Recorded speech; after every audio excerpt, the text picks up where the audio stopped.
자, 그러면 두 번째로 가서 효과적인 스터디 방법에 대해서 말씀을 드리고 하겠습니다. 뭐 형식적 구분이라고 했는데 이거는 그 스터디 형태상의 분류예요. 형태. 자, 대부분 이제 공부를 많이 한 사람들은 이미 해봤거나 하는 스터디들이 꽤 있을 겁니다. 근데 이제 이수생, 재수생 같은 경우는 초수 때 별로 이렇게 스터디를 많이 해보지 않은 경우들이 많아요. 자, 그래서 이제 스터디를 한다면 이런 식의 방법이 있다, 이런 말씀을 드립니다. 이제 스터디를 내가 평상시에 안 좋아하는 거나 스터디 안 해본 사람도 도전해 볼 만한 스터디 형태들이 있어요. 스터디가 최근에는 다양한 스터디를 많이 진행하고 있기 때문에, 그래서 스터디에 대한 이야기를 좀 말씀을 드리겠습니다. 여러분이 직접적으로 공부와 관련해서는 실제로 이제 첫 번째 마음을 가졌어. 아, 이렇게 내가 가진 장점을 살리고 단점 보완해서 공부해야지. 오늘부터 할 거야. 마음은 가졌는데 어떻게 할 거냐 이거지. 혼자 하는 사람 있고 혼자 하는 게 더 편한 사람이 있습니다. 그러면 혼자 해도 좋습니다. 얼마든지 그렇게 해서 합격한 사람 엄청 많아요. 다 이제 그 스터디를 한다면 어떻게 할 수 있을 것인가. 그 다음에 자신의 상황에 따라서 적절한 스터디가 무엇인가, 이 부분을 말씀을 드려볼게요. 일단 1번 그룹 스터디. 여기서는 제가 제목만 써놨고요. 이 자료에 보면 6페이지에 해당한 장점, 단점, 기타 사항들, 유의사항들 간략히 적어놨습니다. 자, 간단히 보면서 참고하면서 보시기 바랍니다. 자, 그룹 스터디는 특별히 설명 안 할게요. 일반적인 스터디입니다. 우리가 같은 시간과 공간에 모여서 한 3명에서 5명 정도가 모여서 하는 스터디들이죠. 가장 흔한 이른바 우리가 스터디라고 말하는 거, 정확히는 사실 스터디 그룹이죠. 함께 하는 거. 스터디는 사실 혼자도 스터디지. 안 그렇습니까? 스터디가 공부인데 우리가 이제 줄이다 보니까 원래는 그룹이라고 해야 되는데 그룹 스터디라고 해야 되는데 그냥 스터디라고만 해서 그런데, 일단은 기본적으로 이 그룹 스터디는 가장 고전적 방법입니다. 굳이 설명할 필요가 없을 것 같고요. 단점도 확실해요. 이거는 같은 시간과 공간 안에 모여야 되기 때문에 이제 시간과 공간의 제약이 가장 많습니다. 그래서 보통은 학원 수강을 같이 하고 있는 사람끼리 모여서 하거나 아니면 노량진 거주하는 사람들, 이런 경우에서는 노량진 근처라든지 이런 사람들의 경우는 해볼만 하죠. 그런 사람들한테는 훨씬 더 효과적이긴 한데, 이게 길이 좀 멀리서 살거나 부정기적으로 노량진에 자주 올 수 없는 사람의 경우는 그룹 스터디가 지역에서는 사실 하기가 대단히 어려워요. 대단히 어렵습니다. 그래서 다행히 스터디를 구한다면 뭐 좋겠지만, 그 스터디가 또 구했을 경우에 맞고 이게 자신의 상황과 다 맞는 사람들이 모이기도 또 쉽지가 않습니다. 그래서 그룹 스터디를 할 수 있으면 뭐 저는 적극 추천합니다. 가장 일반적이고 가장 효율적인 스터디예요. 그래서 가능하면 할 수 있습니다만, 이게 그렇지 못한 경우도 분명히 있을 겁니다. 지역에서 공부하거나 이런 경우. 자, 그러면 좀 더 다양한 스터디의 형식을 말씀을 드려보도록 하겠습니다. 이른바 짝 스터디, 2인 스터디, 2명이서 하는 스터디들이 있어요. 3명이서 하는 경우들도 있긴 하지만 뭐 짝이라고 한다 그러면 2명이죠. 이 2명이서 하는 스터디들은 일단 내가 마음에 맞는 사람이랑 할 경우가 많아. 물론 그것도 뭐 인터넷에서 모르는 사람끼리 이렇게 서로 스터디를 구해서 하는 경우들도 물론 있긴 합니다만, 보통은 내가 같이 공부해본 경험이 있거나 아는 사람이랑 하는 경우가 많아요. 상당히 효율적인 스터디 방법 중에 하나입니다. 둘이 할 경우에. 일단 여러 명이 아니기 때문에 의견 조율하기가 훨씬 더 편해요. 둘만 맞으면 돼. 서로 조율 협력하기가 훨씬 쉽습니다. 그 다음에 개인의 의견, 내가 하고 싶은 거를 할 가능성이 훨씬 높아져. 스터디가 제대로 협의만 되면 상당히 좋죠. 그 다음에 본인의 책임감이, 내가 준비 안 해가면 스터디가 불가능하잖아요. 일방적으로 다른 사람한테 의존할 수는 없기 때문에 훨씬 더 책임감이 높아져요. 일반적인 그룹 스터디보다. 그래서 짝 스터디도 공부한 경험이 있는 경우에는 상당히 좋은 방법이 될 수 있습니다. 다만 단점은 아까 말한 대로 이제 서로 둘 다 준비를 안 하면, 그러니까 둘 중에 한 명이라도 안 하면 사실 잘 안 돼. 한두 번은 넘어가지만 얘가 계속 준비 안 해와. 그러면 하기 싫어지거든, 사람 마음이. 그래서 이거를 끝까지 이렇게 쭉 가려면 서로 케미가 엄청 중요합니다. 그 다음에 객관적으로 자신의 어떤 실력이 어느 정도 되는지 이런 것들을 둘만 있으니까, 둘만 서로 막 합의가 또 케미가 잘 맞는 만큼 서로 합의도 잘하고 막 쉬기도 잘하고 뭐 노래방도 잘 가고 뭐 밥 먹으러도 많이 다니고, 그렇게 해서 거의 뭐 친목 모임처럼 되는 경우들도 많아요. 그러면 안 되겠지. 그래서 책임감이 강한 사람들이 일정 정도 규칙을 잘 지키면서 서로 피해가 되지 않도록 하면 아주 좋은 스터디 형태라고 말할 수 있습니다. 초수생들은 2명 모여봤자 별 의미가 없는데 재수생들의 경우는 2명만 있어도 나름대로 시너지가 꽤 많이 생길 수 있습니다. 그런 측면에서 여러분들한테 적절하다고 말할 수 있고요. 기타 생활 스터디라는 게 있죠. 생활 스터디는 보통은 이제 기상 스터디나 이런 것들을 많이 하는데 아침에 이제 일어나야 되는데 잘 못 일어나고 특히 인강을 듣거나 뭐 이런 경우에는 공부 시간이 늦어지잖아. 그냥 가만히 있으면 우리가 몇 시에 일어납니까? 뭐 10시, 11시까지도 잠잘 수 있죠. 우리의 특기 아니겠어요? 아침잠. 심지어 수업 들으면서도 자는데 직강을 나와서도 자는데 뭐 집에서 자는 거야 뭐 껌이지. 자, 그러다 보니 공부 시간이 너무 늦어지고 뭐 이렇게 불규칙해지고 이러니까 누군가 나랑 같은 스케줄로 공부를 하는 사람이 있으면 훨씬 의지가 돼요. 그래서 그런 장점이 있습니다. 시간을 좀 왔다 갔다 안 해도 되고 시간 관리가 훨씬 더 효율적이죠. 그래서 기상을 하거나 공부한 내용을 인증해서 할 수도 있습니다. 사진 찍어서 이렇게 서로. 그래서 별로 생활 스터디는 별로 이렇게 통화나 이런 것들을 별로 교류가 없어요. 그냥 올려놓고 서로 일어났는지 서로 일어나게 해주고 알람 해주거나 아니면 일어나는 거 확인해주거나 이 정도 해서 서로 스케줄을 관리해준다. 뭐 그런 정도의 장점이 있습니다. 단점은 이게 어느 날 나는 쉬고 싶고 특별히 그 전날 너무 피곤하거나 그럴 때도 있는데 뭐 무조건 일어나야 돼라는 약간 좀 압박감. 그러니까 융통성을 발휘하기가 어렵죠. 이건 약속이니까 그런 것들도 있고요. 그다음에 학습 내용을 가지고 스터디하는 경우는 조금 많지 않아요. 그러니까 중국어 전공자끼리 생활 스터디를 하는 경우는 그렇게 많지는 않습니다. 생활 스터디 한다 그러면 이건 구하기는 쉬워요. 그냥 모든 과목 걸려갖고 서로 대략적으로 합의하면 할 수 있으니까 이런 거는 스터디는 정말 그 임용 카페나 이런 데서 쉽게 구할 수 있어요. 대신 내용 말 그대로 몇 시에 일어났는지 이런 단순한 것만 체크해 주니까 스터디를 한다는 느낌은 아니고 누군가 그래도 내가 눈치 볼 사람이 있다. 이런 정도의 도움을 받을 수 있는 거죠. 그 다음에 또 내가 몇 번 힘들고 하면 이게 그만큼 결속력이나 구속력이 없기 때문에 금방 깨지거나 나가거나 하는 경우도 많아요. 그래서 했다 그만뒀다. 좀 약간 이게 지속 능력을 갖기가 좀 어렵죠. 그런 점들은 잘 극복해서 주의해서 공부를 해야 되겠습니다. 그래서 실제로 본인이 수행 가능한 스케줄을 만들고 또 강한 의지도 필요하겠죠. 기간제 같은 경우는 이런 비슷한 상황이 있는 사람들끼리 퇴근하고 아까 시간 확보하고 주말 한다고 그랬는데 이런 것들을 하는 경우도 있어요. 기간제끼리 하면 그러니까 일반적인 수험생들하고는 좀 다른 스케줄을 가지고 있으니까 이런 사람들끼리는 이걸 해주면 서로 의지가 많이 됩니다. 그 다음에 전화 스터디라고 하는데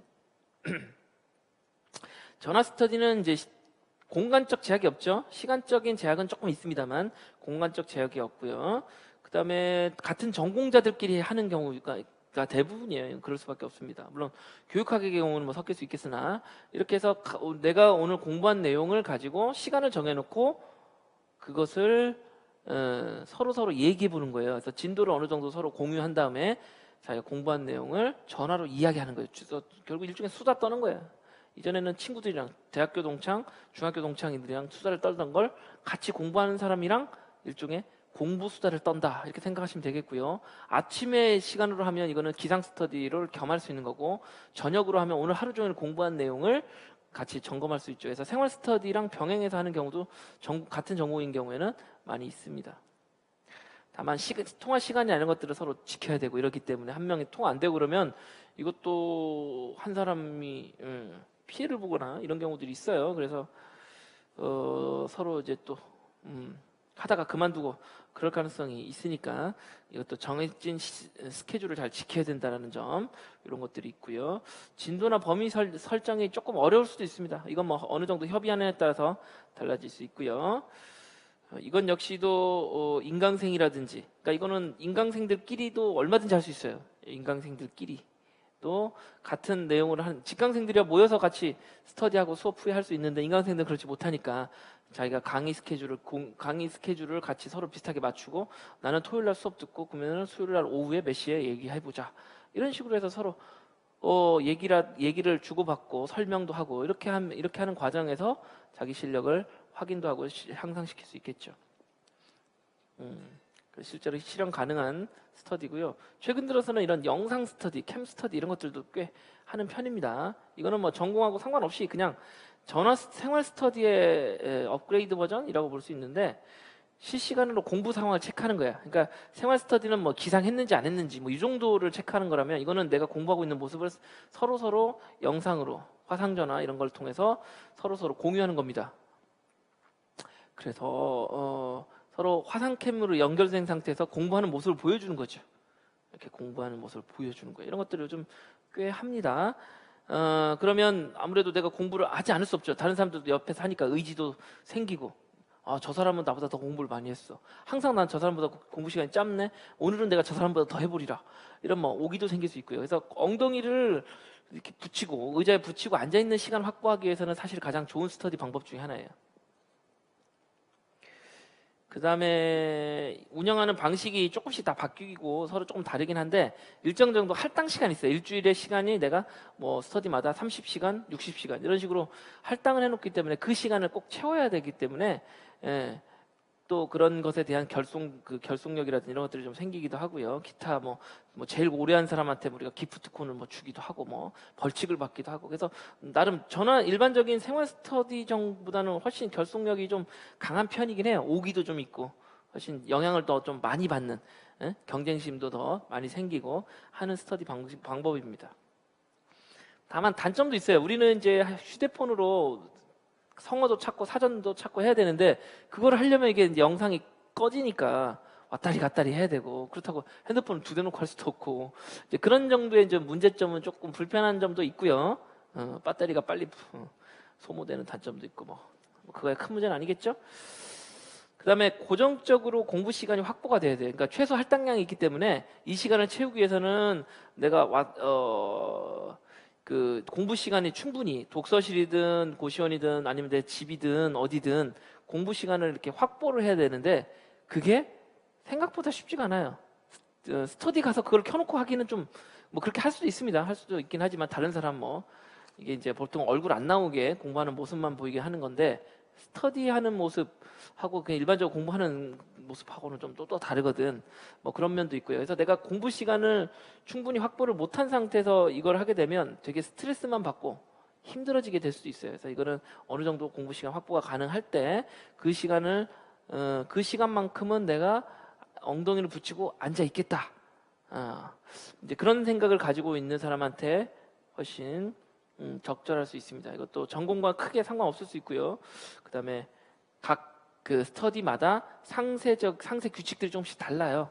뭐 반드시 이 영상으로 와야 되는 시간을 정해놓는 스터디도 있고, 이건 뭐 여러분 정확히 나름이긴 하겠습니다만, 이제 이런 것 상황을 잘 맞춰서 스터디를 하게 된다면 나름대로 혼자서 공부하지만 옆에서 함께 공부하는 사람이 있는 효과를 누릴 수 있겠죠. 그래서 다양한 형태의 스터디가 존재한다. 이것들을 우리가 확인해 봤습니다. 자, 추가적으로 이제 형태 구분 말고요, 내용적인 스터디 방식에 대한 문제를 좀 살펴보도록 하겠습니다. 제가 제시한 것 이외에도 사실 더 있을 수 있습니다. 하지만 대략적으로 중요한 내용들은 여기 다 포함되어 있습니다. 총망라되었다고 볼 수 있는데요. 자, 흔히들 가장 많이 하는 스터디가 백지 스터디죠. 백지 스터디. 그냥 흰 종이에다가 공부한 내용들을 그냥 쓰는 겁니다. 그래서 내가 오늘 공부한 내용들을 결국은 이제 인출하는 거, 출력하는 거, 혹은 아웃풋 시키는 거죠. 머릿속에 집어넣는 것보다 중요한 게 이제 꺼내 쓰는 거죠. 항상. 그래서 어떻게 꺼내 써야 되는지, 그리고 꺼내 쓰기 위해서 어떻게 집어내야 되는지 이런 얘기를 많이 합니다. 이 아웃풋에 대해서. 이것을 아웃풋이 제대로 되는지를 확인하는 스터디야. 그러니까 내가 10시간 동안 오늘 공부했는데 그 공부한 내용은 대부분 내가 열심히 했다고 생각하지만, 그래서 뭘 했는데 이렇게 물어봤을 때 과연 그걸 얘기해 줄 수 있느냐, 남한테. 뭔가 증거를 제시할 수 있느냐. 시간으로는 뭐 있죠. 내가 몇 시부터 앉아서 몇 시까지 공부했다. 그건 기록으로 남아있지만 정말로 그만큼의 효율이나 효과가 있었느냐, 내 머릿속에도 그 기억이 남아있느냐, 이걸 확인하는 과정입니다. 그래서 백지 스터디는 말 그대로 백지에다가 내가 생각나는 것을 관련한 내용을 적는 거예요. 그래서 일종의 브레인스토밍의 기능도 할 수도 있고요. 혹은 구조화, 혹은 서머리, 이런 실력이나 능력을 키우는데도 이 백지 스터디는 아주 큰 효과가 있습니다. 그래서 거의 대부분의 학생들이 하죠. 이거는 혼자 할 수 있어요. 스터디가 아니더라도 혼자 자기가 내가 공부한 거 오늘 쭉 정리해야지 하고 다시 시간을 정해놓고 혼자서 할 수도 있습니다. 그래서 이 방법은 꼭 스터디가 아니더라도 여러분이 반드시 했으면 좋겠어요. 그리고 결국은 이건 쓰는 거잖아. 쓰는 스터디이기 때문에 쓰는 것을 항상 옳습니다. 쓰는 건 항상 옳습니다. 그래서 항상 한 번이라도 더 써보는 연습을 해야 되기 때문에 기왕이면 중국어로 쓰고 중국어로 항상 중국어로 정리하고 개념도 중국어로 써보고 중국어도 설명을 해보고 하는 노력을 해야 되겠죠. 그냥 빨리 하려고 그냥 우리말로 쓰는 것보다 재수생들은 충분히 그럴 만한 실력이 있기 때문에 그런 노력을 해야 돼요. 기본 자질은 다 가지고 있습니다. 이게 바로 백지 스터디예요. 그래서 본인이 공부한 내용들 이런 것들이 확실해지고요. 근데 처음에는 잘 안 채워져. 우리가 공부를 열심히 했는데 뭘 해야지 잘 안 떠오른다고. 근데 이걸 연습을 하다 보면 공부를 하면서도 이 얘기는 내가 백지에다 써야지 이런 생각을 하기도 하고요. 실제로 연습을 하다 보면 점점 더 풍부해져요. 그래서 이건 교육학 스터디를 할 때 활용할 때도 상당히 좋아요. 교육학은 논술을 써야 되는데 관련한 내용을 풍부하게 만드는 풍부화 작업이 필요하거든요. 다양화시키고 세밀화시키고 이른바 디테일을 살려야 돼. 그 디테일을 살리는 데 있어서는 백지 스터디가 상당히 좋은 방법이 될 수 있습니다. 자, 그 다음에 문제 스터디라고 했는데 일종의 문제 출제 스터디. 서로 문제를 스터디 구성원들끼리 문제를 내고 그 다음에 문제를 풀어보는 과정입니다. 그럼 지금 여기 나온 것들은 다 이제 얼마든지 합쳐서 병합해서 혹은 분리해서 각각 그 단계별로 나눠서 할 수 있는 거예요. 꼭 하나만 하라는 것이 아니니까 오해하지 마시고요. 문제 출제 스터디도 사실 많이 하는 스터디예요. 좋은 스터디입니다. 그러니까 우리가 이론을 이해하는 데서 그치지 않고 이걸 문제를 내보는 거야.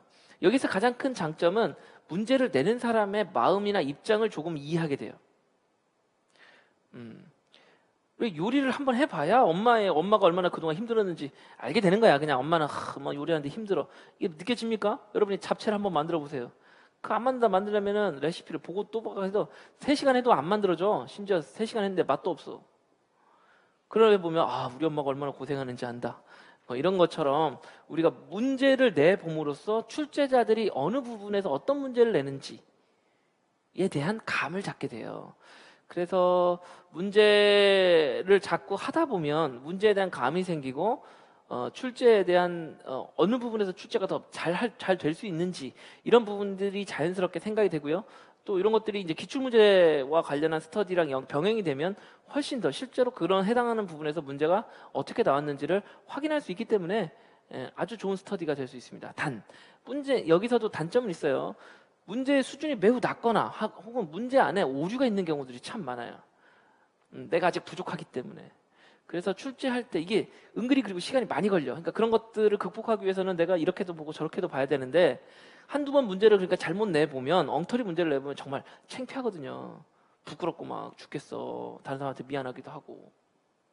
그렇기 때문에 내가 문제를 잘 내야지 생각하고 하다 보면 문제를 내는데 시간이 너무나 오래 걸려.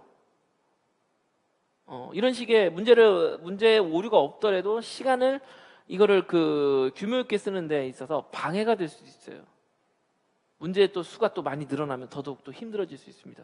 안 그러면 문제를 대충 내거나 그냥 이런 식의 문제들이 항상 문제점을 가질 수 있어서 이 방법은 아주 좋은 방법입니다. 아주 좋은 방법인데 그 문제의 양이라든지 이걸 잘 고려해서 결국은 문제의 질을 확보하는 게 제일 중요해요.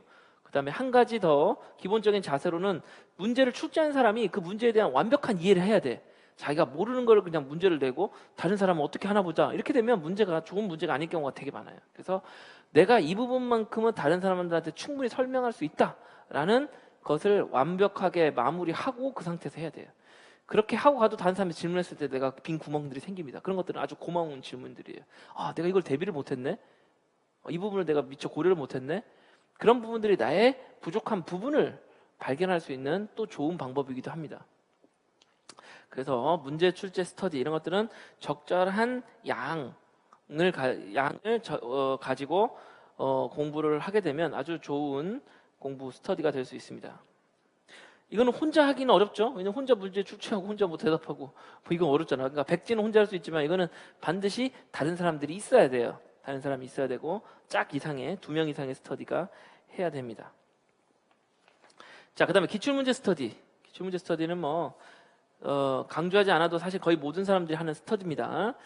자, 여기서는 기출문제 얘기에서는 잠시 후에 제가 3, 4월 이후에 진행된 특강에서 한 번 더 말씀드리기로 하겠고요. 간단히만 말씀드리면 아까 말한 대로 출제 의도 파악 가능하고요. 그다음에 문제 적응 능력 향상 가능하고요. 답안 작성 능력, 답안 작성까지도 이제 하는 거니까 여기서도 이런 실질적으로 합격에서 꼭 필요한 능력들을 키울 수 있는 좋은 방법입니다. 그래서 초수생들이 지금 기출문제 스터디하면 대부분 다 엉터리에 그건 불가능해요. 재수생들 할 수 있잖아, 처음부터. 그러니까 재수생들은 이런 부분에 이제 시점상 당장 이거를 뭐 1, 2월에 꼭 해야 될 것은 아니지만 뭐 3월부터 하겠다 이렇게 가는 방법도 있고요. 아니면 나는 나중에 이전에 다 해놓은 게 있으니까 나중에 7월 이후에 나는 할 거야 이렇게 할 수도 있겠죠. 단 어쨌든 기출문제도 아무리 풀어봤지만 우리가 기출문제를 어떻게 해야 되는지 또 과정에서 어떤 식으로 기출문제를 준비하고 또 풀어야 되고 그 다음에 자료를 정리해야 되는지 이런 부분은 이따가 시간이 되는 대로 말씀을 드리고 부족한 경우에는 실제 특강 시간에 제가 다 추후 특강 시간에 말씀드리고 하겠습니다. 자, 그다음에 서머리 스터디를 할 수 있는데요. 사실 서머리 스터디라는 이름은 잘 없는데 스터디에서 서머리라는 방법을 활용할 수 있는 거죠. 그래서 문학사 같은 경우 서머리가 꼭 필요하고요. 이런 서머리를 서로 만들고 공유하고 이렇게 할 수도 있겠고 다른 과목들도 필요한 경우 필요한 부분에 대해서 서머리를 해볼 수도 있어요. 그러니까 백지 스터디는 말 그대로 그냥 생각나는 대로 적는 거기 때문에 그것이 자료로서의 가치는 별로 없어요. 써봤다라는 의미가 있는 건데 자료로서의 가치를 높이기 위해서는 자신이 잘 정제화시켜서 잘 좀 세련되게 잘 정리한 자료가 필요해요. 그래서 이런 자료들을 내가 직접 스스로 생산했을 때 의미가 더 크거든요. 이미 누군가가 만들어준 자료를 받기보다는 자기가 스스로 하는 것이 훨씬 더 효과가 있습니다. 그래서 뭐 합격한 선배가 준 스터디 서머리 자료 이런 거 다 필요 없어요. 그거는 어떻게 서머리하면 좋은지 서머리를 해본 경험이 없는 사람들한테 길라잡이 역할을 할 수는 있지만 견본으로서 작용할 수 있지만 결국 자기가 해봐야 돼요. 그래서 이것도 모든 분야를 다 할 수는 없으니까 스터디에서 이렇게 진도를 나눠서 서로 조금씩 하게 되면 전체적으로 자료를 확보할 수 있다는 측면에서 좋은 자료를 만들 수 있다는 측면에서 해봄직합니다. 다만 되도록이면 이 서머리 스터디는 초반에 하는 게 좋아요. 나중에 가서 하기보다는 초반에 연초라든지 이때쯤 시간이 좀 여유가 있고 할 때 그다음에 심화반 들어가서 심화반 자료에 대한 서머리를 한다거나 이렇게 해가지고 수업 진도랑 연계해서 하면 훨씬 도움이 됩니다. 그렇지 않고 하려면 이게 되게 큰 부담이 되거든. 수업과 연결했을 때 훨씬 효과가 큽니다. 서머리는. 기타 문학사의 경우는 착별자 리스트. 문학사는 워낙 외워야 될 작가 작품이 많죠. 그래서 착별자를 대비해서 작가 작품 리스트, 그 다음에 용어 이런 것들을 리스트를 만들어 놓고 문학사가 제일 분량이 많으니까 문학사 하고 나면 사실 어학이나 문법 하는 것은 어렵지도 않고 사실 해야 될 게 그렇게 많지도 않아요. 어려운 것들만 하면 됩니다. 그래서 용어들을 잘 정리해 놓는 거 필요해요. 아까 말씀 초반에 드렸습니다만 문제가 결국은 1점이냐 0점이냐 요 수준까지 왔기 때문에 그럴 경우에는 착별자 하나 생겨버리면 아무리 답을 잘 썼어도 아무리 암기를 잘했어도 그냥 빵점인 거예요. 그래서 서머리의 연장선상에서 이런 착별자 리스트라든지 이런 거 정리해두면 아주 나중에 가서는 그게 정말 꿀같은 자료가 됩니다. 그래서 내가 수업 시험장에 들어갈 때 그것만 들고 가서 열심히 내가 써놓은 거 열심히 한 번씩 써보고 그러면 그런 문제가 정말 나오면 바로 써질 수 있어요. 좋은 방법이죠. 자, 고문 스터디. 고문과 독해. 뭐 같이 말씀드려도 될 것 같아요. 뭐 고문도 독해 중에 하나죠. 근데 고문의 경우는 이제 문학사랑 연결시켜서 우리가 생각해야 되는 것이 하나 있습니다. 그래서 근데 이제 대부분의 경우는 고문을 어려워해요. 고문을 어려워하고 고문을 해석하는 방법이나 이런 것들을 잘 모르고 그냥 무작정 고문을 해석을 외우거나 뭐 단순 암기식으로 그냥 보고 열심히 그냥 무조건 많이 봐서 외우려고 하는데 올바른 공부 방법에서는 제가 수업 시간에 설명을 드렸죠. 뭐 해당하는 독해 수업을 참고하시기 바라고 그 방법을 알고 보면 고문에 대한 자신감이 생겨요. 정말로 그렇습니다. 근데 그 얘기만 듣고 그냥 넘어가면 안 되겠지. 어쨌든 고문은 혼자서 하기가 좀 벅찬 부분이 있습니다. 자료가 아무리 많다고 해도 자료는 구하기 쉬워요. 그러나 자료가 있다고 해도 내가 꾸준히 하기가 일단 다른 거 하다 보면 고문은 항상 뒤에 처지거나 그럴 수밖에 없어요. 고문을 처음부터 하면 시간이 너무 많이 가고 이러니까. 그래서 이제 시간을 딱 어느 정도 일정한 시간을 확보를 하고 그 시간 안에 고문을 딱 끝내고 나와야 되는데 딱 치고파지기를 잘해야 되는데 혼자 해갖고는 절대로 그 시간 안에 할 수가 없어요. 그래서 다른 사람과 함께 하는 것이 좋습니다. 한 가지 좀 말씀을 드리면 제가 이제 수업 시간에도 고문을 할 때 여러 가지 말씀을 드렸습니다만, 예를 들면 A, B, A-B- 이런 형식이 나왔다. 그러면은 이런 것들만 열심히 본다거나 XX 스타일 혹은 X연 스타일 있죠? 어조사 어자에 쓰임, 전치사 지에 쓰임, 기에 쓰임, 만리을 이자에 쓰임. 얘네들을 혹은 기타 특별한 어떤 단어라든지 동사, 뭐 형용사 용법들 뭐 등등, 의동사동도 마찬가지예요. 이런 것도 우리 수업 시간에 다 했던 거란 말이에요. 의동사동. 자, 등등 필요해서 엄청 많습니다. 이런 항목들을 내가 어떤 주제의식을 가지고 한번 그동안 봤던 자료들 중에서 오늘은 XX만 한번 쭉 보겠다고 이렇게 가거나, 전치사 용법만 내가 보겠다 해서 어느 정도 작품이 쌓였을 때 다시 그걸 총정리하는 느낌으로 봐두면 엄청나게 도움이 돼요. 엄청나게. 이건 지금 엄청난 도움이라고 했습니다. 이 방법은 제가 다 알려줬고요. 여러분이 실천하는 것만 남았습니다. 네, 이걸 그냥 말로만 듣고 그때그때 조금 해야지. 안 되는 거 알잖아. 독해에서도 문법이랑 같이 한다고 했는데 잘 안 되잖아. 안 되니까 제가 하라고 하는 거거든요. 그러면 독해에서도 마찬가지로 내가 전치사 용법을 봤다. 혹은 보어 용법을 봤다. 그럼 보어만 열심히 봐야 돼요. 계속해서 보는 연습들이 하나의 어떤 그 포커스를 맞춰서 중점적으로 그것을 파는 연습들이 필요합니다. 그렇게 하다 보면 해당한 분야에 대한 내가 감이라는 게 생겨요. 조금씩. 이게 사실은 뭐 좀 부족한 이 구멍 채우는 거랑 똑같거든. 이 중에 여러분이 잘 아는 것 같은 경우에는 만약에 XX를 잘 아는 사람이야. 그러면 이거 별로 문제가 안 돼요. 얘네들이 나와도 잘한다고 금세. 근데 못하는 사람의 경우는 다른 데 가서도 못해. 다른 자료, 다른 독해나 고문을 봐도. 그러니까 이것들을 하다 보면 나중에 어느 정도 처음에는 잘 안 되고 그렇지만 그건 다 구멍인 거예요. 나의 빈 구멍, 나의 부족한 부분, 단점을 찾은 거고, 그게 보충이 되면 나중에 어느 순간이 되면 이 비슷한 게 나왔을 때 이거 다 할 수 있을 것 같아 라는 자신감이 조금씩 생겨요. 요게 생기는 게 엄청 중요합니다. 그래서 고문과 독해는 마찬가지로 다른 것들 필요하죠. 일단은 고문법과 현대 문법이 필요한 거고, 이거를 다른 사람과 함께 계획을 세워서 하게 되면 조금 더 혼자 하는 것보다는, 이건 혼자 하기가 정말 힘든 부분이에요. 저도 공부를 다양한 분야가 있지만 제가 좋아하는 분야 이런 것들은 뭐 안 시켜도 저도 막 밤늦게까지 공부 많이 했거든요. 대학원 다닐 때랑 뭐 논문 쓰거나 그럴 때는 뭐 날 새도 하나도 안 피곤했어. 막 오늘 내가 논문을 5장이나 썼다 하면서 막 신나가지고. 그런데 내가 싫어하는 분야 이런 거 공부할 때 정말 하기 싫거든. 고문은 보통의 경우 다 싫어하는 분야예요. 여러분 기출문제 보세요. 작년 거랑 재작년 거 보세요. 고문 문제가 얼마나 많은지. 과연 고문 모르고 합격할 수 있겠나 보세요. 그럼 해야지. 근데 그냥 안 해. 그냥 외운대. 그냥 해석만. 현대 하나만 열심히 주구장창 외워. 쓸데없는 짓. 결국 해석을 외우더라도 구조 파악이 우선이라고 그랬죠. 그래서 독해랑 문법은 결국 여러분 이제 구조 파악 열심히 해야 돼요. 문장 성문도 분석해야 되고, 관련한 정보에 대한 관련한 어떤 그 문법 사항이라든지 이런 것들을 내가 완벽하게 이제 하나씩 해 섭렵해 나가야 돼요.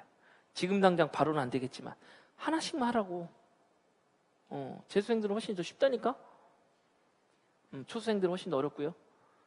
그건 여러분이 해야지. 그걸 안 하고 합격하려고 하면 안 되는 겁니다.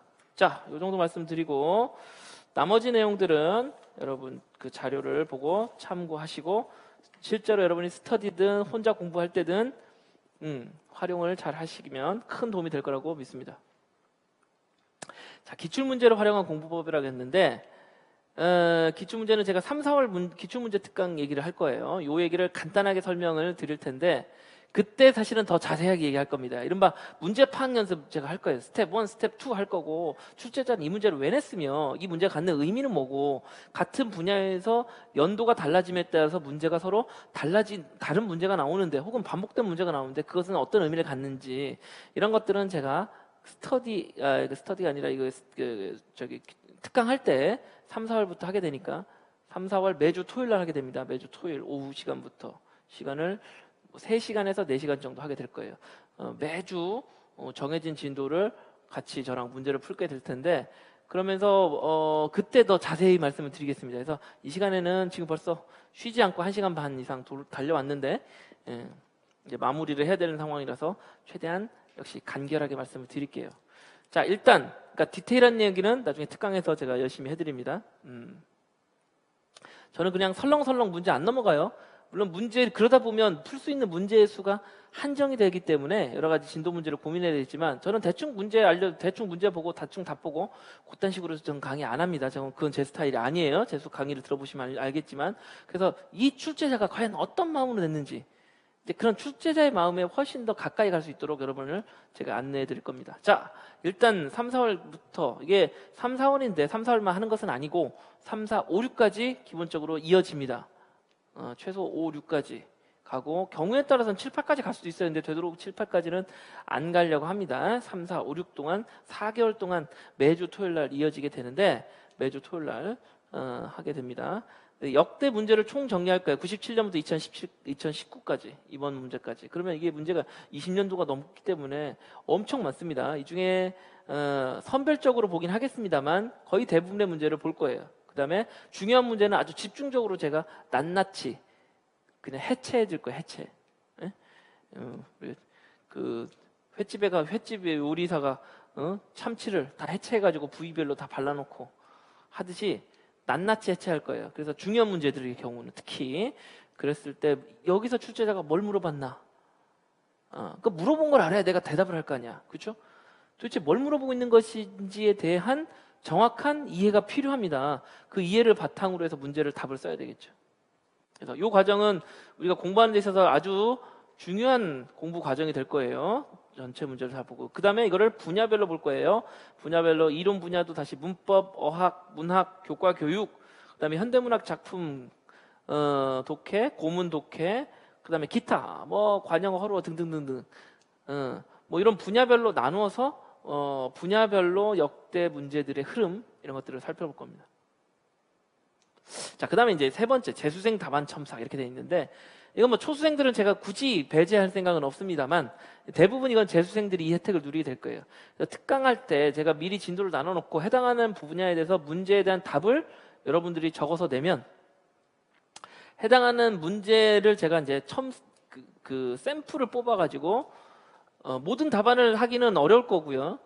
최대한 많이 하겠습니다만 일단은 여러분이 제출한 답을 가지고 이 답에서 가지고 있는 장점, 단점 그 다음에 어떻게 답을 쓰는 것이 훨씬 더 좋았는지 이런 말씀을 드리도록 하겠습니다. 그래서 실질적인 첨삭 지도죠.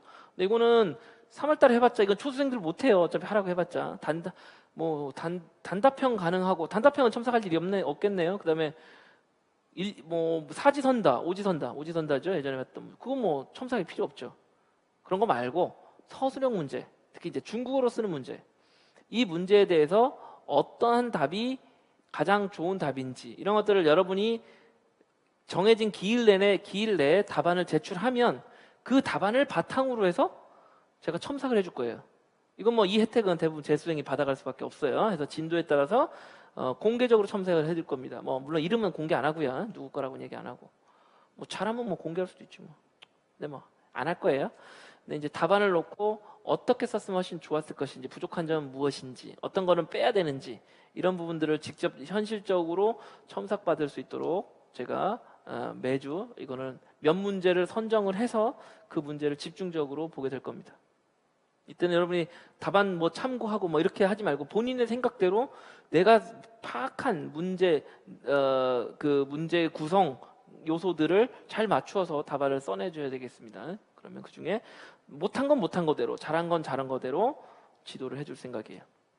그 다음에 관련해 갖고 교재가 나올 예정인데 이거는 뭐 아직 출판사랑 얘기 중이라서 뭐 교재로 할지 아니면 자료만 가지고 할지는 좀 지켜봐야 돼요. 이게 이제 만드는 작업이 사실은 이게 계속 지금 2월 초부터 계속해서 하고 있는데 워낙 작업 양이 많아서 정리하고 조금 기왕이면 여러분한테 좋은 책을 만들어 주려고 노력 중입니다. 그래서 어설프게 나올 것 같으면 올해는 뭐 교재가 없이 자료만 가지고 할 수도 있어요. 그러나 되도록이면 교재가 다 갖춰져야 좋겠죠. 그래서 이거는 교재는 출간 예정이고요. 기타 할인 혜택도 있습니다. 수험생들은 수강생들 할인 혜택 있으니까 보시고. 자, 여기까지 말씀을 드렸고요. 기출문제 특강이 제가 매년은 잘 안 하고 2년에 한 번은 오는데 아주 기출문제에다가 올해는 집중을 해서 계속 끊임없이 볼 거예요. 음, 사실 이 논술반 예전에 논술반이라고 불렸죠. 지금은 이제 논술이 없어졌으니까 중국어 서술형 답안, 장문반 요거에서도 사실 하긴 합니다. 이거는 이제 논술 문제는 그쪽에서 또 집중적으로 할 거예요. 예전에 하던 대로 하던 대로 하긴 할 텐데 그때도 그 문제가 갖는 의미도 엄청 큽니다. 실제로 거기서 다뤘던 문제들이 엄청나게 많이 나오거든. 쪼개져가지고. 근데 그런 문제까지 논술형 문제까지는 요 특강에서 하기 어렵기 때문에 이 서술형 답안, 장문, 중국어 답안 작성반 여기에서 이 첨삭반에서도 계속해서 기출문제를 보긴 볼 거예요.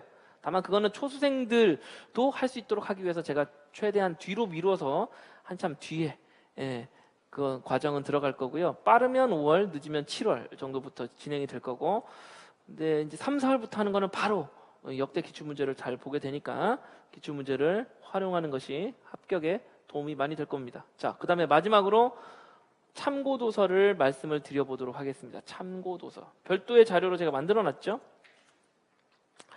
자, 이 자료를 한번 보도록 하겠습니다. 제가 요전에 만들어 놓은 자료고 그걸 가지고 이제 그 업데이트를 하고 추가적으로 좋은 것들을 뽑아놨는데 당부의 글은 여러분이 읽어보시기 바래요. 네, 요약하면 이렇습니다.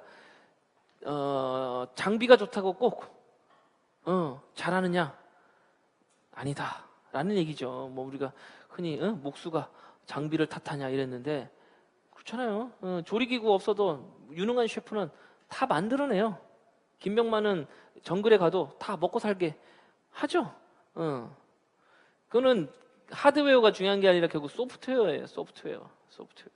그래서 교재가 많다고 합격하는 게 절대 아닙니다.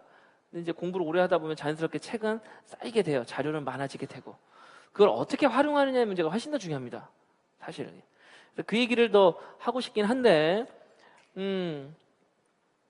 그 부분과 관련해서는 이제 개인적으로 궁금하거나 고민 있는 분은 저한테 개인적으로 연락을 하시면 제가 여러분의 상황이라든지 여러분이 보고 있는 책이라든지 자료를 가지고 조금 더 말씀을 구체적으로 한번 그 여러분의 상황에 훨씬 더 직접적으로 부합한 설명을 드리도록 하겠고, 오늘은 전체적으로 한번 이 참고 목록을 어떻게 활용하면 좋을지에 대한 말씀을 드려보도록 하겠습니다.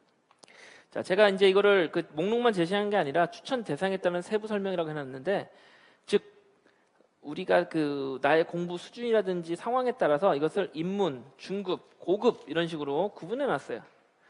심화, 그렇죠? 뒤에 보면 심화, 필독. 필독은 난이도랑 상관없이 꼭 읽었으면 하는 건데 제가 필독을 많이 넣진 않았습니다. 사실 필독을 많이 넣고 싶었으나 그거 자체가 부담스럽거든. 특히 초수생들, 이건 초수생도 보기 때문에. 그래서 넣진 않았습니다만 이 필독이라는 것은 사실은 꼭 읽었으면 하는 정도고요. 사실 필독도 안 읽어도 돼요. 다른 책 갖고 얼마든지 가능합니다. 다만 필독은 되도록이면 쉬우면서도 입문자 수준이면서도 좋은 책들의 경우에 필독이라고 해놨어요. 그래서 필독은 사실 큰 의미는 없습니다. 필독은 꼭 의미는 없어요. 이거 안 읽어도 합격해요. 다른 거 잘 읽으면. 다만 정말 제일 좋은 책을 뽑으라면 정도인데 뭐 필독은 큰 의미를 안 줘도 되겠고요. 입문, 중급, 심화 정도로 놓을 수 있는데 원래는 제가 만들 때는 처음에는 논문도 있었어요. 전문 이렇게 해갖고 논문도 막 넣고 했는데 그건 여러분이 실제로 보기가 어려워. 보기 어렵고 제가 예전에는 논문 가지고 특강을 하기도 했어요. 논문을 하나를 좀 디테일하게 보는. 그것도 나름 도움은 되는데 특히 논술이라든지 이런 거 할 때 깊이 있는 사고 이런 거 도움을 할 때 도움이 되긴 하는데 그것까지 하기는 워낙 우리가 해야 될 공부가 많아서 최근에는 제가 그런 자료들은 다 빼버리고 하진 않아요. 그래서 기회가 되면 카페에다가 그런 자료를 더 추가로 제공할 수 있으면 하고 여러분한테 또 설명을 드리는 기회를 갖도록 하겠습니다. 일단은 참고 도서만 좀 보도록 하죠. 디테일한 건 여러분 읽어보시기 바라고요. 자, 중국 문학도 많아. 이거 언제 다 봐? 사실 다 못 봐요. 다 못 보고요. 이 중에서 여러분이 꼭 가지고 있는 책들 잘 보면 되겠고, 이걸 일일이 제가 뭐 다 짚어서 보진 않겠습니다. 짚어서 보진 않겠고, 그 다음에 근데 다만 이제 재수생들한테 제가 이 목록을 가지고 얘기하는 건 사실 목록을 가지고 얘기하는 건 지금이 처음이에요. 왜냐면 목록을 주면 초수생들은 부담스럽단 말이야. 내가 이거 다 봐야 되는데. 재수생도 부담스러울 수 있어요. 내 서가에 있는 책이야 뭐 반갑지만 그렇지 않은 책도 많거든요. 근데 이거는 국내외에서 출판된 서적들 중에 좋은 책들을 제가 모아놓은 건데 이 중에 몇 권만 있으면 돼요. 단 재수생들은 어쨌든 내가 지금까지 익숙한 것만 봤는데 추가적으로 만약에 책을 본다면 어떤 것을 좀 더 볼 것인가, 좀 더 심화시킨다면 어떤 책을 볼 수 있을 것인가, 그런 것들이 여러분이 발품을 팔아서 찾아내기에는 좀 어렵고 막막하고 그렇잖아요. 기준이 잘 잡히지 않고. 그래서 제가 여러분한테 이런 목록을 제시하는 겁니다. 그래서 목록은 그 정도의 의미를 가지고 보면 되겠습니다. 사실 제가 이제 어떤 경우에 이렇게 말해요. 제일 어떤 분야에 대해서 어떤 책이 좋은 책입니까? 선생님 추천해 주세요. 그러면 제가 여러분 서가의 사진을 찍어오거나 아니면 네가 가지고 있는 책의 목록을 물어보는 경우가 있어요. 그리고는 그 책이 제일 좋은 책이야 이렇게 얘기하는 경우가 많습니다. 실제로 그렇거든. 일단 내가 익숙한 책이고요. 학부 때 봤건 임용하면서 봤건. 또 아무리 후진 책이라 그래도 뭐 예를 들면 여러분이 많은 그 임용생들이 많이 보는 책 중에서 엉터리 책들도 되게 많아요. 하지만 초수생들한테는 나름 도움이 될 수도 있는 책들이거든. 그럼 볼 수도 있죠. 그래서 책이 단점만 있고 장점 없는 책도 없고 그 반대도 없습니다. 항상 모든 책은 단점과 장점을 가지고 있어요. 그래서 그걸 어떻게 활용하느냐의 문제지 책 자체가 좋고 나쁨은 없습니다. 따라서 내가 가지고 있는 책이 있으면 그거부터 봐야지. 뭐 남의 책, 새로운 책 본다고 뭐 그게 뭐 내 실력이 갑자기 늘겠어요? 절대 그렇지 않아요. 그리고 제대로 공부하면 분야별로 한두 권이면 충분히 커버가 돼요. 진짜로. 그렇기 때문에 너무 책 욕심을 부리라는 말씀을 주고 싶지는 않습니다. 저는 개인적으로 책 욕심이 많아요. 우리 집에 책이 수천 권 있어요. 실제로. 몇 권인지도 몰라. 엄청 많아요. 원래 공부하는 사람들이 책 욕심이 많거든. 그래서 책은 정말 몇 권 있는지 모르습니다. 버린 책들까지 포함하면 서가가 그냥 넘쳐나. 그러나 내가 다 봤느냐? 아니야. 필요한 경우에 찾아서 보면 되는 겁니다. 그런 식으로 생각하고 있으면 책이 많아도 아무 문제가 안 되고요. 그건 도서관에서 빌려받을 수도 있어요. 조금만 발품 팔면 됩니다. 필요하면 뭐 책 사는 게 뭐 그거 얼마나 든다고 살 수도 있죠. 단 내가 이걸 암기하려고 책을 이렇게 사는 사람의 경우에는 책의 권이 늘어나면 늘어날수록 나한테 부담만 된단 말이에요. 그래서 자기 공부 스타일이나 방법 이런 것들을 고민하면서 봐야 되는데 일단은 가장 좋은 방법은 누가 뭐래도 적은 권수의 책을 보고 더 빨리 합격하면 그 사람이 장땡인 겁니다. 맞잖아요? 적은 시간, 적은 책. 근데 합격은 남들보다 빨리 해. 이게 최고죠. 그리고 그런 사람들이 바로 초수 합격한 사람들이에요. 그런 사람들은 많이 볼 수도 없고요. 남들보다 훨씬 빨리 합격했어요. 가장 효율적인 공부한 사람들이에요. 사실 재수생들도 초수생들이 어떻게 공부했는지 보고 배울 필요도 있어요. 일부는. 그래서 초수생의 마음이 필요하다고 그랬는데 어쨌든 재수생 입장에서 이제 장점을 살리고 단점을 보완한다는 측면에서 그러니까 장점을 살리는 건 내가 기존에 봤던 책들이 꽤 있는 거야. 그러면 그것들은 기본서로 놓고 내가 계속해서 반복적으로 보고 익숙한 어떤 기준점으로 활용을 하는 거고요. 추가적 그것만 보다 보면 재미가 없단 말이지. 봤던 책 또 보고 또 보고. 그랬을 때 한 권 정도 이런 거 다른 추가적인 책을 골라서 추가로 놓고 옆에서 놓고 본다 그러면 자료 활용에도 도움이 되고요. 좀 뭔가 새로운 기분. 분명히 그런 거 있죠. 새 기분. 같은 책이라도 사실은 예전에 보던 책 말고 새로운 책을 사서 보면 기본 이론 책도 사실은 자기가 있는데 다른 책, 새 책 사서 보는 사람도 있어요. 오죽하면 그러겠어. 예전에 봤던 책이 별로 눈에도 잘 안 들어오고 그때 써놨던 거 부정확하기도 하고 그러니까 아예 나는 새 책을 공부하겠다. 새 기분으로. 그거 새 기분을 삼는데 그거 뭐 가장 최소 비용으로 새 기분을 만들 수 있는 방법입니다. 그래서 있는 책을 그렇게 새로운 것도 사기도 하는데 꼭 제가 그걸 추천하는 것은 아니고요. 그게 필요한 사람한테 하면 되겠고 단 기존에 있는 책을 열심히 반복적으로 보세요. 추가적으로 다른 한두 권만 가지고 더 보충을 하면 관련해서 훨씬 더 재미있는 책 공부를 새로운 느낌이 나는 공부를 할 수 있다는 거지. 그런 방식으로 이걸 여러분이 활용하시고요. 가급적이면 내가 있는 책을 일단은 있는 책, 서가에 있는 책들은 완벽하게 보겠다. 이런 마음 가지고 하시고요. 추가적으로 책을 사고 싶으면 뭐 요즘 인터넷으로 많이 사지만 서점에 가서 한번 책의 내용이나 이런 걸 보고 나한테 잘 맞는 책을 한번 보는 것도 기분 전환. 우리가 뭐 극장만 가야 기분 전환하는 거 아니죠. 서점 가서 한번 사실 요즘은 서점이래야 뭐 몇 개 없어요. 전국적으로. 대형 서점 가서 할 관련한 코너 가서 열심히 한번 보고 좋은 책이 있으면 한 권 사오거나 그런 책을 염두에 놓고 리스트에 넣었다가 나중에 다시 뭐 구입하거나 이런 방식으로 해서 내가 리프레시하는 가장 좋은 방법은 사실 이렇게 서점 가는 방법이야. 그러면 시간도 하루 종일 잘 갑니다. 뭐 극장 가고 그러면 잠깐 한두 시간 기분은 좋아지지만 그게 내 공부에 직접 도움이 되지는 않거든. 그냥 기분 전환인데 그러고 나서 다시 또 그쪽에 빠져버리면 맨날 공부할 때마다 영화나 봐야 되고 딴짓 해야 되고 이런데 서점에 가서 공부하면 어떻게 돼요? 그거는 영화관 가는 것보다 훨씬 좋은 방법이 될 수 있어요. 저는 요즘은 많이 바빠서 못 가는데 진짜 우울하면 서점에 갔어요. 기분이 좋아져.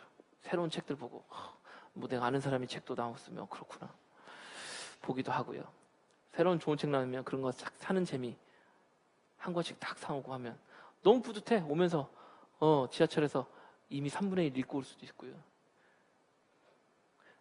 학원 수업 준비하면서 읽는 거 뭐 혹은 스터디하면서 의무감으로 스터디 준비 못해서 거기서 읽는 거랑 내가 정말 마음에 드는 책을 발견해서 읽는 거랑 또 다르거든. 훨씬 더 내적으로 발생되는 좋은 긍정적인 에너지를 받을 수 있어요. 그래서 이런 것들도 나름대로 공부, 초수생들은 뭐 이거 할 수도 없어요. 그냥 수업만 잘 따라가고 다행인 거고요. 재수생들은 이렇게 기분 전환하는 것도 저는 적극 추천해 드립니다. 그래서 나중에 우리가 뭐 교부든 영풍이든 반디든 어디든 갔는데 같이 보는데 옆에서 만났어. 얼마나 반가울까? 그러면 제가 여러분 꼭 커피 사줄게요. 서점에서 저 보면 꼭 아는 체 하세요.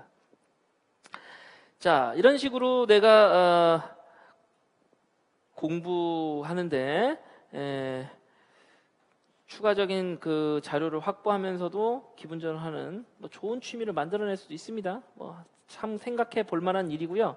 그래서 일일이 제가 말씀은 드리지는 않을게요. 뭐가 좋고 나쁘고 제가 또 잘못하면 사람들이 또 막 그거 다 살려고 그러는데 일단 여러분이 서점이든 뭐 인터넷에서 뭐 리뷰든 이런 걸 보고 참고해서 좋겠다 싶은 책을 정도 보면 뭔가 새로운 활력이 충분히 될 수 있습니다. 그렇고요. 원서책들도 제가 리스트를 보충해 놨는데 원서는 사실 뭐 여러 권 보기도 어려워요. 내가 가지고 있는 책 한 권 혹은 추가로 보는 책 한두 권 뭐 이렇게 있으면 그것만 열심히 보고 열심히 써보고 특히 원서는 쓰면서 많이 봐야 되겠죠. 역시 쓰면서 많이 중국어로 쓰면서 연습을 하는 게 필요하겠고요. 원서는 기본적으로 초급이나 입문서적류는 잘 없고요. 기본적인 독해 실력이 필요하니까 보통은 중급이나 고급 이상입니다. 근데 아예 어려운 건 중국 문학사가 5권짜리, 4권짜리 이런 것도 많아요. 근데 언제 보겠어 그거. 그리고 내용도 되게 어려워. 그래서 그걸 보는 것은 별로 비추고요. 그거 볼 능력이 있거나 집에 있는 사람들은 볼 수도 있겠습니다. 저도 중국 문학사 시리즈로 4권짜리, 5권짜리 이런 거 되게 많아요. 가끔 봅니다. 수업 준비하거나 이럴 때. 근데 여러분한테 보라고 하고 싶은 생각은 없어. 그래서 사실 뭐 심화 이상, 고급이나 심화 이상의 경우는 여러분이 봐서도 안 돼요. 기껏해야 이제 중급이나 더 쉬운 게 있으면 쉬운 거를 많이 보시면 되겠고요. 어학책도 마찬가지입니다. 어학책도 마찬가지고 어학책 중에서 최근에 나온 것 중에서는 이제 학원 교재 빼고는 중국어의 비밀 요 책이 상당히 좋은 책이에요. 그래서 역시 제가 좋아하는 책이기도 하고요. 지필진들이 또 상당히 훌륭하신 분이고 빵빵한 분들이라서 여러분들이 좀 볼만 합니다. 이 중에서는 아주 조금 출판 연도가 좀 오래돼서 지금은 그렇게 그렇게 좋지 않은 책들도 있는데 상대적으로 별로 안 좋아진 책도 있긴 한데 그런 것들은 다 이 중국어의 비밀이 나와서 그래요. 이게 최근에 그런 개론서 중에서는 가장 좋은 책이니까 만약 어학책에서 만약에 산다 그러면 이 중국어의 비밀 이 책을 하나 정도 사주면 두껍긴 한데 별로 어렵지 않게 잘 쓰여졌어요. 상당히 좋은 책이 될 수 있습니다. 제가 일부러 딱 집어서는 얘기 안 했는데 다른 데서는 별로 할 얘기가 없는데 이 책은 그렇게 한번 추천해주고 싶고요. 실제로 보다 보면 우리 시험 문제도 많이 나왔다는 걸 금방 알 수 있게 돼요. 자, 그 다음에 문법도 많죠. 문법은 특히 아까 여러분이 문제 스터디를 할 수 있다고 그랬는데 이렇게 문법과 관련해서는 이 문제집을 하나 정해서 할 수도 있어요. 문제집을 푸는 것. 그러니까 그러면 굳이 문제를 출제하지 않아도 많은 문제를 볼 수 있겠죠. 그런 식의 책들이 참 많이 있습니다. 많이 있는데 이거를 뭐 딱히 하나 뭐 추천해주기도 이것도 뭐 쉽진 않은데 몇 가지만 한번 얘기를 해보면 기초, 문법에서는 특히 기초로 한 걸 넣어놨어요. 기초. 그 중에 3번도 많이 보기도 하고요. 뭐 5번도 있긴 한데 4번은 박쌤의 친절한 중문법 그랬는데 지금은 서울대 와가지고 서울대 문법 가르치고 있는 교수님의 책인데요. 아주 쉬운 책이에요. 이거는 정말 나는 기본 인기가 하나도 없다. 이건 사실 초수생들한테 또 추천을 해야 되는데 그런 사람들은 이런 책들을 봐주면 많은 도움이 됩니다. 아주 기본적인 거예요. 기본적인 거 쉽게 썼어요. 그 정도가 되고 너무 부족하다 그러면 재수생도 봐야 되겠고요. 한번 좀 책을 한번 보고 판단해 보세요. 자, 그 다음에는 이제 문제류들이 있습니다. 문제류 7번 같은 경우는 이거 노복화 선생님의 책 많이 봅니다. 이거는 번역된 책인데 원서를 보기도 하고 그냥 요 번역된 책을 보기도 해요. 신 HSK 실용문법 이것도 제가 예전에 몇 년 전에 문법 특강에서 했던 책입니다. 문제가 많아요. 문제가 많이 수록되어 있기 때문에 그 다음에 해설도 잘 친절하게 나름 친절하게 그리고 정확하게 되어 있는 편입니다. 따라서 문제를 많이 풀고 싶은 사람은 이 책도 제가 추천해 드립니다. 그래서 원서도 좋겠고요. 아니면 이 우리나라에서 출간된 책도 좋겠고요. 내용은 큰 차이는 없지만 우리나라에서 출간된 책이 좀 이렇게 자료 정리나 이런 것들이 잘 돼 있는 측면이 있습니다. 설명이나 이런 게 우리가 이해하기 쉽게 뭐 그런 장점이 있고요. 중국어로 답을 바로 쓰려면 원서가 좀 나올 수도 있겠고요. 이런 것들 원서가 있으니까 원서를 볼 수도 있겠습니다. 그 다음에 뭐 나머지는 뭐 여러분들이 쭉 보시면 되겠고 그래요. 이것도 직접 보고 골라야지 뭐 제가 여기서는 딱 하나를 지정해 주기는 좀 그렇고요. 5페이지로 넘겨가면 좋은 책들이 많이 있네요. 실제로 아주 좋은 책들이 많이 있습니다. 이 중에서 문제 위주로 된 것도 있고 사실은 그 이론 위주로 된 것도 있고요. 스타일이 조금씩 다릅니다. 이것도 이론하고 문제. 그래서 이론과 문제를 구분해 놨죠. 그래서 이론서를 중심으로 보면 이론을 많이 보면 되고 문제를 보면 문제. 4번에 나오는 HSK 응시어법이라고 돼 있는데 이것도 제가 몇 년 전에 특강을 했던 거예요. 이건 문제 정말 많아요. 그리고 HSK 뭐 스타일의 문제라서 짜잘한 문제 뭐 1, 2, 3, 4 고르거나 자르거나 뭐 집어넣는 거 이런 식의 단순한 확인 문제도 있습니다. 그래서 우리가 보는 우리 임용 시험하고는 스타일이 조금 차이가 있는 경우도 있어요. 있지만 어차피 문법은 계속 활용이 되는 거니까 이 체크용, 확인용으로는 상당히 뭐 괜찮은 책입니다. 근데 상당히 이건 두꺼워. 이거 스터디에서 하려면 되게 힘들어요. 혼자 보기도 좀 어렵고요. 이 책엔 장점은 문제가 많이 수록된 거고 단점은 문제가 많이 수록된 거예요. 자, 그 다음에 7번에 나온 것은 HSK 고전 강화 훈련 그랬는데 가우칭 강화 훈련 요것도 요것도 우리가 작년에 뭐 특강 시간에 했던 건데요. 요것도 문제가 이건 적절히 있어요. 이론하고 문제가 적절히 있는 정도 수준이라서 그렇게 어렵지 않게 할 수 있을 거라고 생각이 드는데 작년에 수업을 들었던 사람은 당연히 이거 다시 한번 또 반복해야 되겠죠. 그러니까 이 문제 풀 때 내가 틀렸던 문제들 체크가 돼 있겠죠. 그 문제들 다시 한번 확인해보고 반복적으로 풀어야 됩니다. 결국 문제집이 있으면 있는 대로 문제집은 계속 반복해서 풀면 돼요. 풀어지는데 계속 보면 됩니다. 근데 대부분은 틀렸던 문제 또 틀릴 거야. 그것도 내가 부족한 단점이 발견되는 순간입니다. 그 순간에 감사하고 그것들을 극복해내서 다음에 봤을 때는 문제를 풀어내야겠지. 다만 여러 번 풀다 보니까 익숙해서 이 문제의 답은 몇 번이야 이렇게 기억력으로 푸는 게 아니라 정확하게 내가 해석을 해내야 돼요. 그 다음에 설명을 해내고 그렇게 활용하면 상당히 큰 도움이 될 수 있습니다. 나머지 문제들도 여러분들이 뭐 좀 확인해 보시고 나머지 책들도 활용하시면 좋을 것 같습니다. 근데 문제집이 많다고 꼭 좋은 건 아니고 이 외에도 HSK 일반 문법 문제들 이런 것도 다 도움이 되겠죠. 어차피 문법 문제는 다 도움이 돼요. 도움이 되겠습니다만 이제 일반적으로 그냥 애매한 책들은 제가 넣진 않았고요. 그러나 여기 있는 것만 가장 좋은 책이냐? 뭐 그렇지는 않습니다. 또 얼마든지 좋은 책들도 최근에 나온 책들도 일부 있는데 너무 양이 많아서 제가 넣지는 않고 여러분이 볼만한 책들로만 정리를 해놨으니까 그 정도 보시기 바라고. 3번의 경우는 난점서기 이건 많이 했죠. 이거는 많이 보는 책이기도 합니다. 이 임용 학생들이. 참고로 제가 이거를 임용 수업에다가 그 특강으로는 제가 이 책을 처음 소개했어요. 아주 오래된 책이기도 하고 좋은 책이에요. 뭐 이것도 좋은 책이고 되게 다 좋은 책들이네. 자, 이 중에서 가지고 있는 책 먼저 추가적 그다음에 추가로 할 경우는 한두 권만 보고 추가로 해서 뭐 스터디든 개인 공부를 활용하시면 되겠다. 계속 드리는 말씀입니다. 자, 일반 독해, 그러니까 독해와 관련해서는 여러 가지가 있습니다. 정말 많아요. 이거 말고도 훨씬 더 많습니다.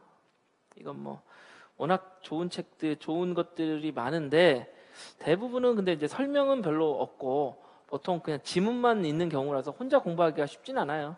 이제 수업을 듣는 분은 수업을 해서 하는 독해 교재를 열심히 보고 그걸 완벽하게 하는 게 급선무인 거고, 추가적으로 내가 수업을 안 듣거나 혼자서 추가로 더 공부를 하겠다 싶은 분들은 이런 류의 책을 하나 골라서 공부를 해볼 수는 있겠죠. 근데 혼자 하는 게 독해가 쉽지가 않아서 이런 경우는 스터디를 항상 같이 병행하는 게, 그래서 내가 못 봤던 것을 다른 사람의 질문이라든지 다른 사람의 분석을 통해서 확인하는 뭐 그 정도면 상당히 좋을 것 같고요.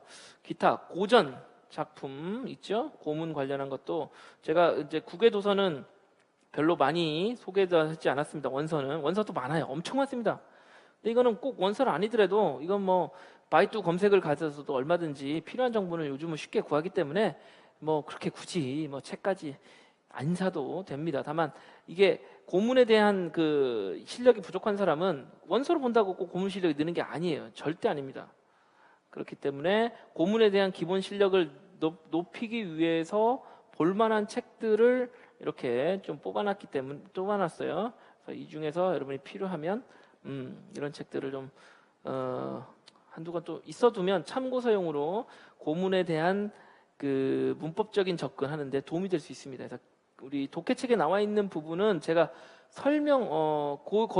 거기도 많이 나와 있긴 하지만 이론 설명이 충분히 거기 텍스트로 들어있진 않거든요. 제가 수업 시간에 하고 나중에 녹여서 하니까.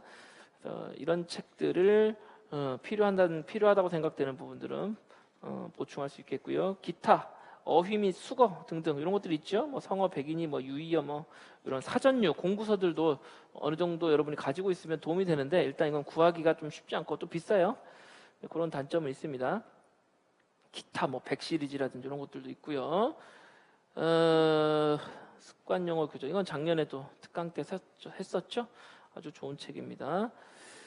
교과 교육론은 역시 많이 설명하진 않았습니다. 이거는 뭐 많이 본다고 될 건 아니에요. 실제로 이거 시험 문제 나오는 범위나 영역은 이미 정해져 있고 그렇기 때문에 뭐 요 정도, 특히 이 교재는 이런 것들은 대부분 다 우리 수업 시간에 특강이 아니라 정규 수업 시간에 심화반에서 하는 건데 요 정도 보면 사실 대비는 충분히 됩니다.